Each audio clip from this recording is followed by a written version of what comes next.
안녕하세요. 오늘은 단백질 발현과 정제에 대해서 알아보도록 하겠습니다. 단백질이 만들어지는 것을 단백질이 발현된다 라고 표현합니다. 사람을 포함한 모든 생명체의 몸은 세포들로 이루어져 있고 그 세포 내에 DNA라는 유전 물질을 가지고 있습니다. 세포들은 DNA에 있는 정보를 바탕으로 RNA를 거쳐 단백질을 만들게 됩니다. DNA에서 단백질이 되는 DNA 부분을 유전자, 쥔이라고 하고 유전자들은 아주 긴 DNA 속에 콕콕콕콕 박혀 있습니다. 그러면 세포는 DNA 중에서 단백질이 될 부분을 어떻게 찾을까요? 유전자들은 보통 프로모터와 터미네이터라는 울타리 안에 끼어 있습니다.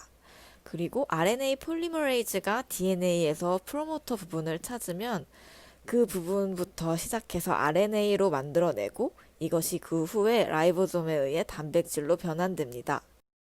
프로모터는 다양한 종류가 존재하며 크게 컨스티튜티브 프로모터와 인듀서블 프로모터로 나눌 수 있습니다. 컨스티튜티브 프로모터는 언제나 항상 켜져 있는 상태인 것이고 인듀서블 프로모터는 원하는 시기에 내 진을 껐다 켰다 할 수 있는 것입니다. 항상 필요한 유전자는 컨스티튜티브 프로모터 뒤에 있는 것이고 그렇지 않은 유전자들은 인듀서블 프로모터 뒤에 있게 됩니다. 기본적으로 모든 생물은 에너지를 효율적으로 쓰고자 하기 때문에 쓸데없는 낭비를 하지 않아요. 단백질을 발현하는 것도 결국엔 에너지가 필요한 일이죠. 평소에는 꼭 필요한 것 외에는 대부분의 시스템을 꺼두고 있습니다. 보통 실험실 내에서 단백질을 추출하기 위해서는 인듀서블 프로모터를 많이 사용하고 이 스위치를 껐다 켰다 할 수 있는 물질을 인듀서라고 합니다. 대표적으로 아라비노즈와 IPTG가 있습니다. 그럼 먼저 인듀싱에 대해서 간단하게 설명해 볼까요? 보통 때에는 단백질이 발현되지 않도록 유전자로의 진입로가 리프레서로 막혀 있어서 폴리머레이즈가 접근하지 못합니다. 그런데 IPTG와 같은 인듀서가 들어오게 되면은 리프레서가 인듀서랑 놀러 나가고 그러면 유전자 앞이 활짝 열려서 폴리머레이즈가 접근할 수 있게 되죠. 그러면 그 뒤에 유전자가 단백질로 변환될 수 있는 것입니다. 근데 여기서 발현되는 유전자들을 보면 락토즈를 프로세싱하는 친구들입니다. 그래서 사실은 이게 락토즈 시스템인데 우리가 락토즈랑 똑 닮은 IPTG라는 친구를 넣어줘서 얘가 약간 헷갈리게 하는 거예요. 그래서 모양이 헷갈려서 IPTG가 들어왔는데 락토즈인 줄 알고 문을 열어줍니다. 근데 여기서 또 사람들이 참 똑똑한 게 이 뒤에 단백질들을 내가 원하는 유전자로 바꿔치기를 하는 거예요. 그럼 이제 IPTG를 만났을 때 이 친구들이 아니라 내가 원하는 단백질이 나오게 되는 거죠. 이번 실험에서는 EGFP가 나오게 되겠죠. 이 시스템을 PET, PET 시스템이라고 하고 여기에 필요한 것은 크게 두 가지가 있습니다. 먼저 PET 벡터라고 해서 아까 말한 그 시스템을 옮겨서 넣어 놓은 거예요. 그래서 요 타겟 부분만 바꿔치기를 하면은 내가 원하는 단백질을 발현시킬 수 있는 것이죠. 그리고 두 번째로 이 타겟 단백질을 발현시키기 위한 RNA 폴리머레이즈가 필요합니다. T7RNAP고 얘는 특별하게 우리가 다른 단백질, 이콜라이 단백질들은 발현하지 않고 내가 원하는 단백질만 발현시키는 데 힘을 쓰라고 따로 넣어준 애예요. 그래서 T7RNA 폴리머레이즈를 만들어낼 수 있는 BL21D3라는 세포를 이용합니다.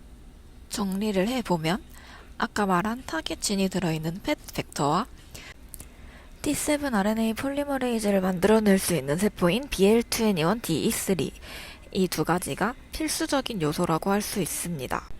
그럼 이 플라스미드를 BL21 셀에 트랜스포메이션해서 넣은 이후에 IPTG로 인덕션을 해주면 EGFP가 발현될 수 있겠죠? 그럼 우리 발현을 해봅시다. 전날 키워놓은 이 서컬처를 이제 100분의 1 다일루션을 해서 100ml 키워볼 건데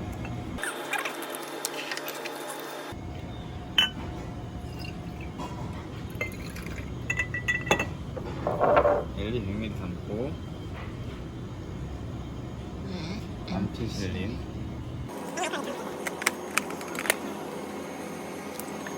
서컬처 한 거를 1mm 넣겠습니다.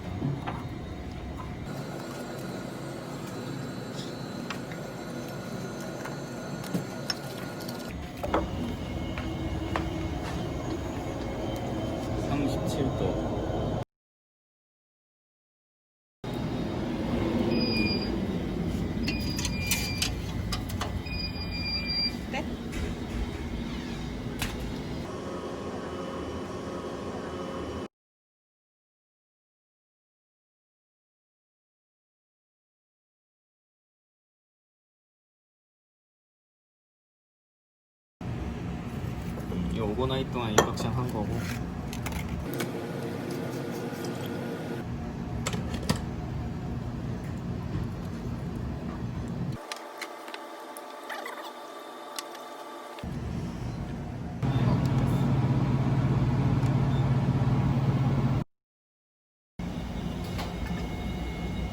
이렇게 틀렛이 생깁니다. 이거 EGFP를 발현하는 거라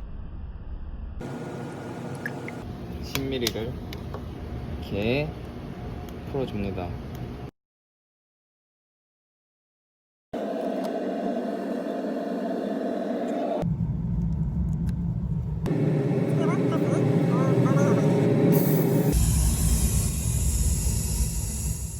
그러면 완전히 다 깨져서 셀을 넣고 EGFP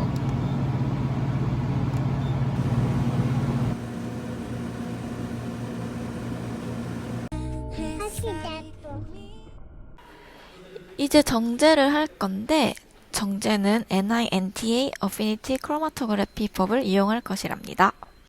정제하는 방법은 보통 다 비슷해요.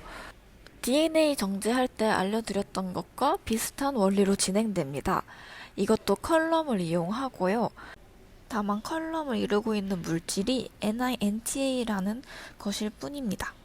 이런 동글동글한 비드에 니켈 아연이 차지되어 있고요. 이 니켈 아연이 히스티딘이랑 컨주게이션을 합니다. 그래서 히스티딘이 여러 개 달려있는 단백질을 붙잡을 수 있게 되는 것이죠. 그래서 이 방법은 단백질 끝에 히스티딘이 노출될 수 있는 형태여야지만 가능하고 만약에 히스티딘을 제대로 붙이지 않았다면 이 방법으로 정제를 할 수가 없습니다. 단백질 버퍼들에는 이미다졸 농도가 서로 다르게 들어있게 되는데 이 이미다졸의 모양이 히스티딘과 비슷하기 때문에 이미다졸을 고농도로 때려주게 되면은 단백질들이 레진으로부터 떨어져 나오고 대신 이미다졸이 가서 붙는 거예요. 이게 바로 어피니티 크로마토그래피의 원리입니다.